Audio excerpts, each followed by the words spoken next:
confusion with the date that was sent out. So thank you, everyone.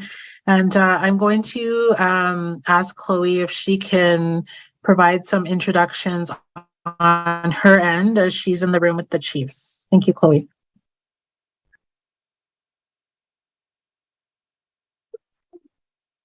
Thank you. So it is 2 o'clock now, so I will get everyone to start. You guys can introduce yourself, and thank you all for coming.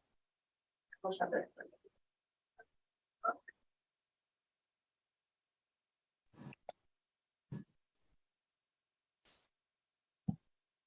Good afternoon. Thank you for those in attendance and those who are online. I'm here with a number of our chiefs. I'm just going to ask them to introduce themselves, and I'll introduce myself as well. I'm the Grand Chief for the Southern Chiefs Organization, representing 34 First Nations in Southern Manitoba. Chief Cornell McLean, Lake Manitoba First Nation. I'm the chairman of the Interlake Reserves Tribal Council. I'm Chief Curvis Anderson, Penawatang First Nation. Chief Rod Travers, Penojoshtegon First Nation. Thank you. Well, thank you again for joining us. We're here to raise a very important issue that relates to our citizens. In Manitoba, the health system is failing. We have numerous examples of where our citizens are not being treated with the appropriate care. We have grave concerns about the staffing shortages and the lack of inclusion of leadership in the discussions that are happening in Ottawa with the First Ministers, and also here in Manitoba as it relates to how we're going to develop the strategy for healthcare. We have an impending crisis, and we're hearing it again and again. Every week it seems we're hearing of citizens who are not being treated well, who are not receiving the care that every Manitoban deserves. And so we're here to raise that, and also to give some examples of why this needs to happen and needs to happen now. And we hope that the Premier and their team, and also federally with the Prime Minister, are listening to the concerns of First Nations here in Manitoba. I'm going to turn it over to Chief McLean to share some comments about what we're experiencing here in Manitoba. Hi, good afternoon. I just wanted to speak about this is a second go around for us for the hospitals in the Interlake. The first one was with the Ericsville Hospital for the inadequate services that are being provided. Now it's inadequate care that's being provided in Ashland, and you know we would think that the Premier learned from the first round the rally that we had that you know, in order to service the people, we need good doctors. You know, the doctors that we have right now are overwhelmed. They're taking out their frustrations on the nurses. The temporary agency for the nurses are not going to be sending anybody anymore because a doctor at the Ashland Hospital threw the chair towards the nurse last week, and you know, and then the nurse decided, well, I'm not going back. So, you know, what that's like, and our people are of all of that, and it's not fair that we're being mistreated. You know, as First Nations people, it shouldn't be about white and black. It should be about the person. So, you know, that's what I say to the Premier, is that she needs to take a better look at healthcare systems here in Manitoba and provide that adequate care to our people. Because, you know, Winnipeg is a long ways from Penamutang, from Lake Manitoba. Our furthest nation is Kinujeshtigon and, you know, Dauphin River. So, you know, there's a lot of services that are being mistreated here. And I think, you know, we deserve better care. Thank you. Chief Anderson. Hi, good afternoon, everybody. You know, it's to the point of almost why bother going to update meetings, and why bother meeting with anyone with a regional health authority or health. It's been going on for, I can give you examples of 10 years. I can give you some of my own personal examples of how the treatment of our people there has been for a very long time, and it's getting worse now. It's a life and death matter for many of our members. We've had people, I believe, are passing away there unnecessarily. That could be getting treatment for what they're passing away from. We just had one recently that from blood loss. That's something that can be possibly treated in Winnipeg. And also Speaking of the hospital, and the people are calling, they're saying about an advocate. Well, we can try an advocate, but what good is an advocate that's in the back room in an office somewhere that has no voice, no authority, or no power to make a change there? Again, even going as far as the First Nations representation on the board, we've had that. We've had one from Lake Man. We've had one from Penamutang. We're told you can't advocate for the First Nation. That's their policy. So what's the point of that? It's just tokenism, and it's just that looks good to have the First Nations on there. We're getting tired of it. I could be using a little hard words here, but it's a frustration of our people that we're speaking for. We just recently now, we've had just yesterday, this past weekend here, we've had to have people transported there. We had one laying there unresponsive from Penamutang, was not getting treatment. Eventually, finally, someone came in and they were transported to Winnipeg, where now they're at HSC, sedated. They had surgery, brain surgery. Two young girls that are fearful, they're getting worried there that they're reporting infections on their IV sites and they're not getting treated. And I called there to try and help them, and then there's two young Indigenous women that told they're going to be in an office, come to the office, we're going to question you. Is this so out of touch with things today? Like, how do you think those two women feel being told you're going to take you in an office, we're going to question you? And so they phoned right away, so they don't want to say anything now. They want to take it all back. That's intimidation. That's not going to help anyone that's sick. That's not going to help no one that's sick. That just intimidate them to be quiet and just keep things the way they are. So it is frustration that why I'm here. I myself have gone through those things there. Just in August 5, we had an infant there, my niece's daughter, 5 weeks old, and only one person going to the hospital at the time, so it was me. My wife stayed outside, and I was going back and forth, updating my wife, and the RCMP got calling me by a nurse that I'm having a domestic outside in the parking lot, and it's just the two of us there updating on the baby. That kind of stuff has to stop. It really does have to stop. I think it's a high time that we just quit talking about it, saying nice words about it. I think it's just frustration of our people that I'm expressing here. Things have to change. They really do. Thank you.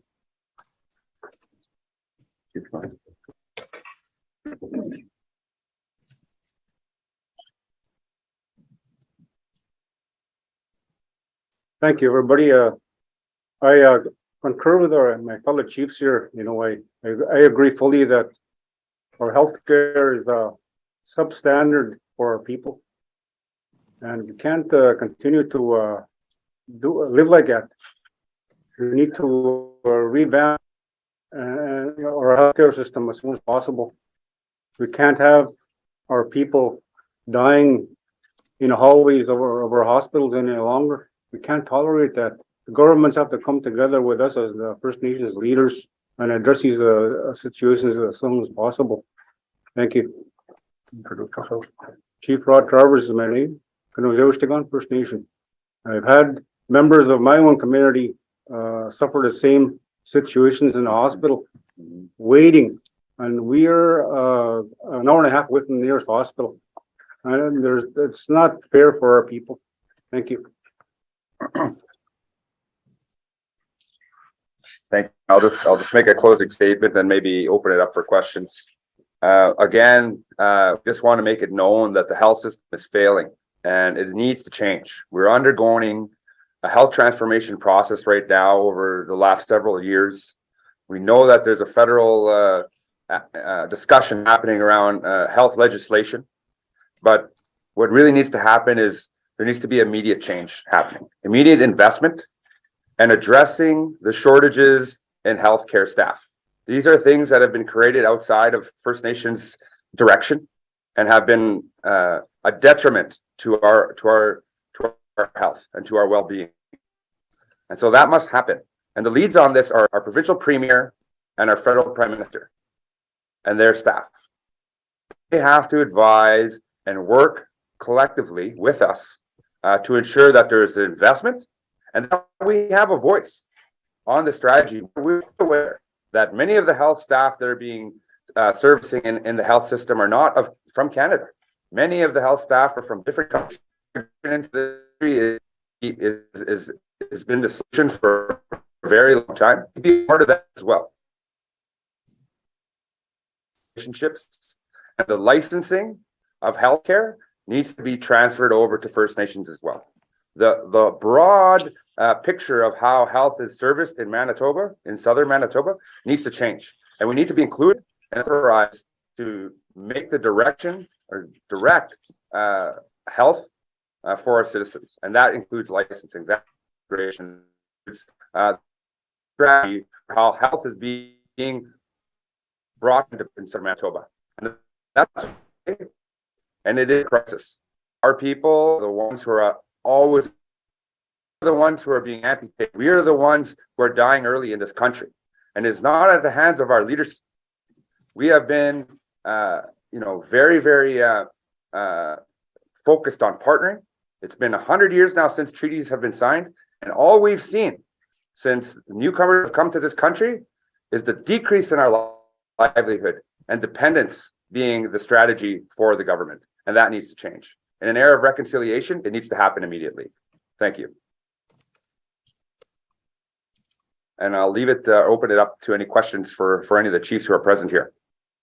We'll start with questions in the room and then we'll move to questions from Zoom. Anyone have a question?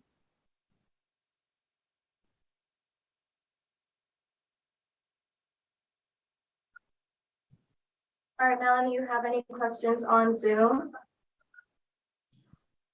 Yeah, I will just ask the media. There's quite a few people online here, so if there's any reporters who would like to ask questions, please let me know.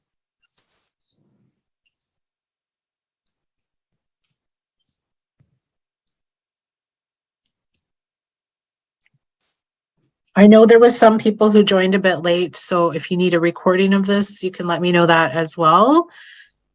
I'm just going to give the media a couple minutes. All right. I think we might have a question. Yeah, this is Sherry from Wind Speaker. She's asking about the meeting on February 7th in Ottawa. The Grand Chief had sent a media release last week about that, saying that SCO First Nations should receive an invite to that meeting. So yeah, he has asked for us to join. Did you want to say anything about that, Grand Chief? The outcome of the 10-year funding agreement with the provinces. And so they're locking in for healthcare funding over for the next 10 years. It's absolutely vital to First Nations leadership that we're included in that we have our own funding and we have our own that we can come to the table with to discuss this. It can't be discussed outside of First Nations. And so it's important that the Prime Minister and his team understand that. You can't expect to create meaningful change and say that you're about reconciliation if First Nations are not at the table. And so I think that it's absolutely paramount for the Prime Minister, who's come out to prioritize First Nations to include us. Thank you, Grand Chief. I have a question from Miranda at the Brandon Sun. Miranda, are you okay to share that? Yes, thank you so much. Good afternoon, Grand Chief and everybody else. I am just wondering, because I have been also repeatedly putting in requests to the government, the federal government, asking if they have any plans on including First Nations in these meetings. And I haven't heard anything specifically. So I know you've put that call out, as you were just saying. Have you heard any communication back from them that this is something they're considering? Thank you. We haven't heard any direct communication about including us in the discussions with the First Ministers. I will pass it over to Chief Hudson, who has joined us here to make a few comments on health and the challenges we're facing with health as it stands right now. I get the hand out there. These are the issues, and that's the sort of No, certainly give thanks for being here, and I just wanted to mention, I guess there are a lot of issues, underlying issues surrounding health. You know, you look back with the issue of Sinclair here in the city with Winnipeg Regional Health Authority, and you know, going back a few years now, but this man passing, sitting in the waiting room, looked to be seen by others to be treated. He ended up passing. You know, there's a systems. I'm pointing this very specific issue out because that's what it is. And I know within other hospitals throughout Manitoba where our people are treated unfairly, they're treated racially profiled, and that's something that needs to stop. I could mention the issue in Quebec where the lady was in the emergency room and ended up passing also. So, you know, we want to be treated fairly. We want to be treated as equals and looked upon as persons, as lives. We are living people just like anybody else. And I think the outlook and people have to change their perspectives in dealing with these issues. It's not a third world situation. It's a first world situation and an issue we need to resolve collectively. And that's something that, you know, I'm here supportive of the chiefs in putting a call out there to have a meeting with the Prime Minister, a meeting with the health ministers throughout this country. I think it's something that's long overdue. Health is a treaty right, and that's something that our people should be provided equally, fairly, and justly, but also without any racism entering into the solutions, whatever they may be.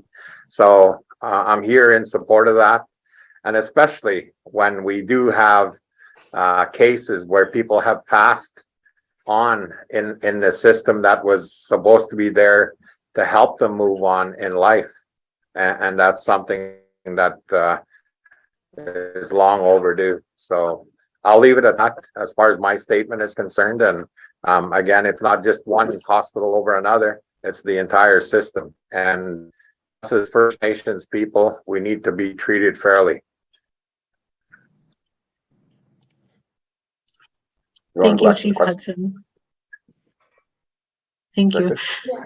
Melanie, was there more questions on Zoom? Yeah, we have Katie May from the Winnipeg Free Press, and I'll just invite her to share her question. Good afternoon. You've shared a few examples of incidents that have prompted concerns about racism, staff shortages, and other problems in the healthcare system. I wonder if the chiefs can be a little bit more specific about what has led everyone to gather here today to raise these concerns. Why now, and why is it important to call for meetings with politicians now on this issue? No, I can answer that. I can give you a prime example of it's Chief Cornell McLean, a prime example of the Ericsville Hospital when there's a clinic and then my people are calling. We're always at the end of the list. You know, we've had people that go there, you know, for diagnostic services. There's no services being provided in that hospital. We were told by December it'd be up and running full time, and it's not. So, you know, the difference between Ashern and Ericsville is that Ashern has an emergency care services and Ericsville doesn't. Meanwhile, you know, there's many communities, surrounding communities that populate that area. It's not only my people from my nation, but it's people from the surrounding communities that are being mistreated by the healthcare system. And I think it's important that, you know, I did speak to Minister Lajimodia yesterday. Well, he said he'll call me back, and I guess he's not a minister anymore. I'm not sure what his portfolio is today. So it's Eileen Clark now. So I'm hoping that you know, us as chiefs of the Interlake Tribal Council can have that conversation with her. And you know, I was told at one point Minister Gordon would be calling me back. I still haven't heard from her. That was 6 weeks ago. So, you know, she must have lengthy messages that she's still getting back. So, you know, it's like Chief Hudson said, you know what, this poor man, Brian Sinclair, the inquiry was for better treatment for First Nations people, and not only us, but for everybody involved in the healthcare system. That needs to happen. It makes our people scared to go to the hospital because we're not going to get the fair treatment. And, and it's like Chief Anderson said, people are dying in the hallways, and it shouldn't be like that. Like, we should be treated respectfully. We're the first peoples of these lands. And it's been proven many times that, over and over again, that the mistreatment is there. Thank you. I'll comment on that. I guess with regards to, the calls by the first ministers of this country in terms of improving health situations for society throughout Canada, we look at that, and obviously there's a long outstanding issue dealing with First Nations in health, even preceding the lack of accountability, the lack of services to the general public. And I think we need to preclude and certainly be involved in the discussions where there are improvements that are being made to the healthcare system. All we're asking is to be treated fairly, and the history shows that we haven't. And that's something that opens the door as far as discussions go. If the first ministers are there, making statements for society in general, does that include us? And we need to be involved in those discussions directly also as First Nations people, because the history shows we haven't been, and we need to be included. That's a statement that I'll make.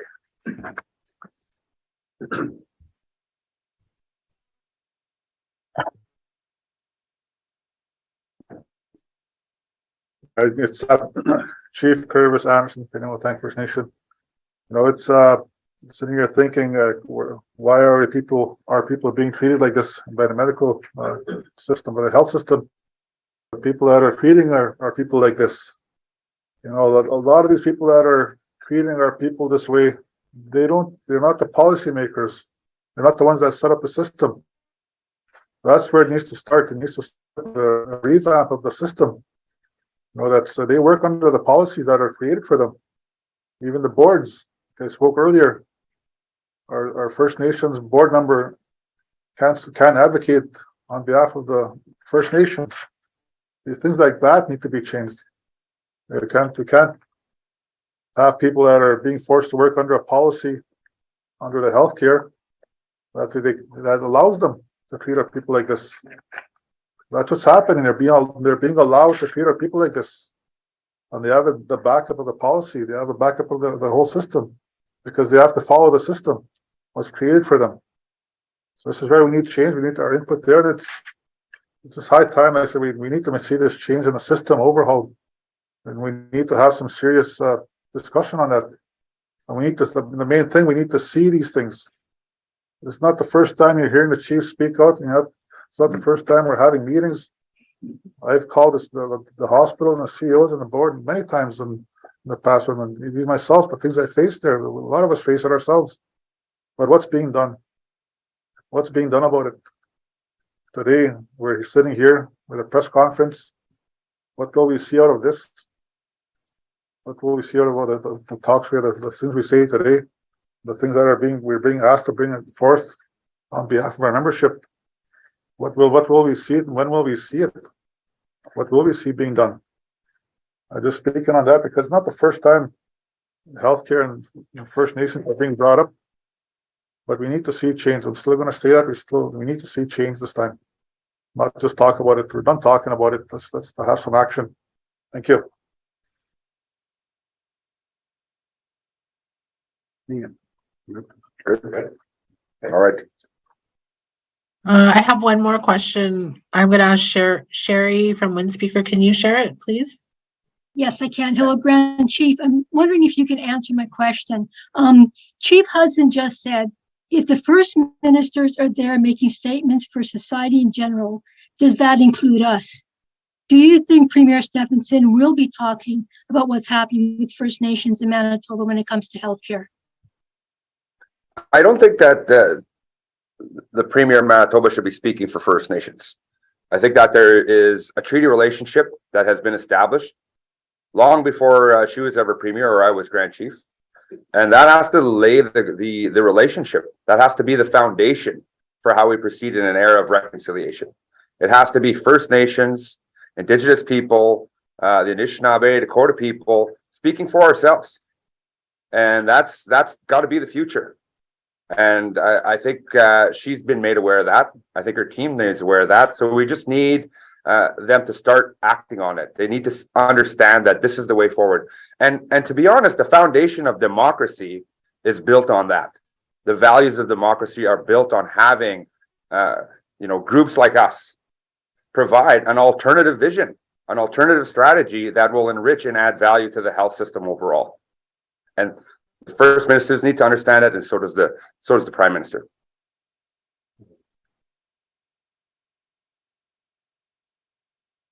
Thank you, Grand Chief. I'm just going to ask the media if they have any further questions.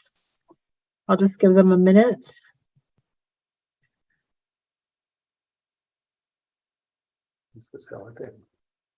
Okay, we have another question from the Brandon Sun. Miranda, do you want to ask it? Yes, thank you so much. So it sounds like there's a lot of frustration right now, and the fact that, the call has been put out to be included, already, and nothing has been done. Do you feel like people are taking this seriously, this issue, that all these issues that Indigenous people face, if they're not even willing to let you come to the table? And then if they don't do that, what's next? What else is next for you to try to make sure that all levels of government really pay attention to this? Thank you.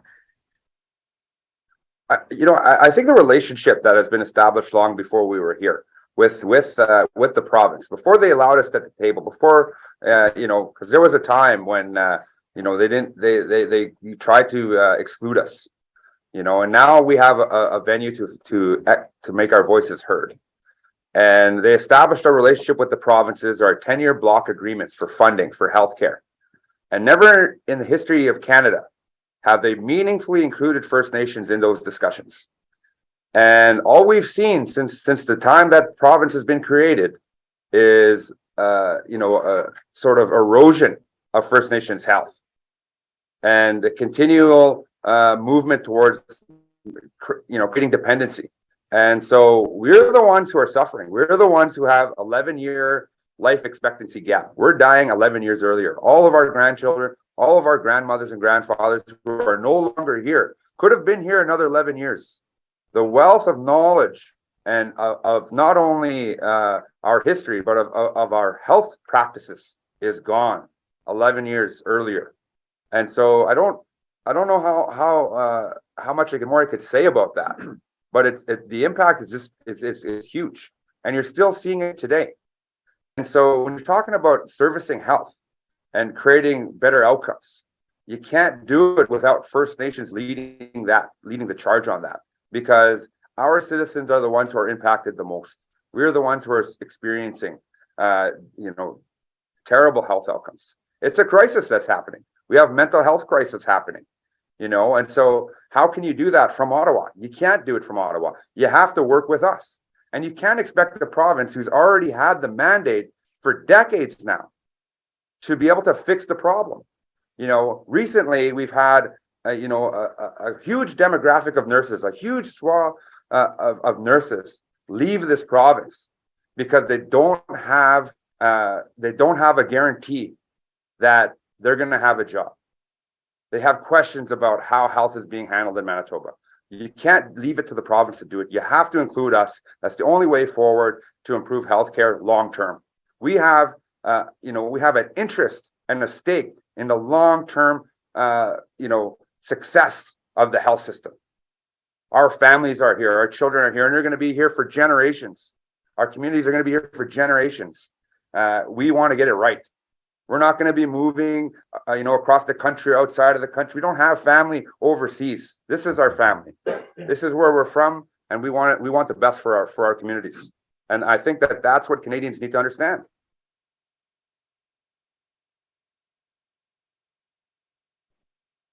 Thank you, Grand Chief. Is there anybody else who wanted to speak to that? I'll call my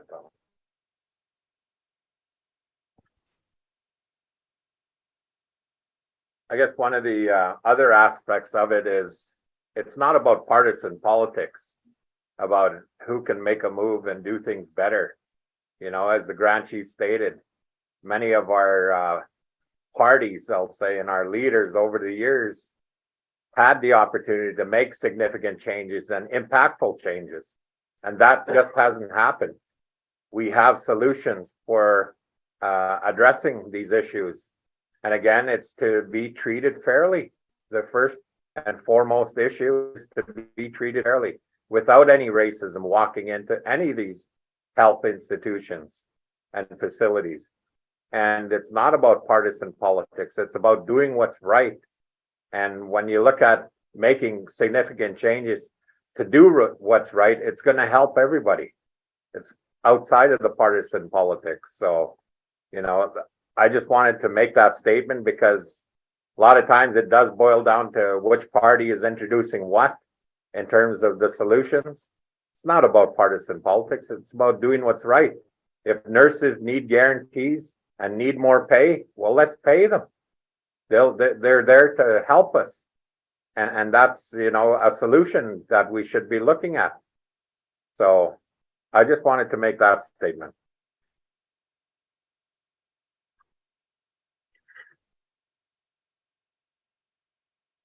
Is there any more? Thank you, Chief Hudson. I'll do one last call on the Zoom session. Is there any other media who want to ask anything?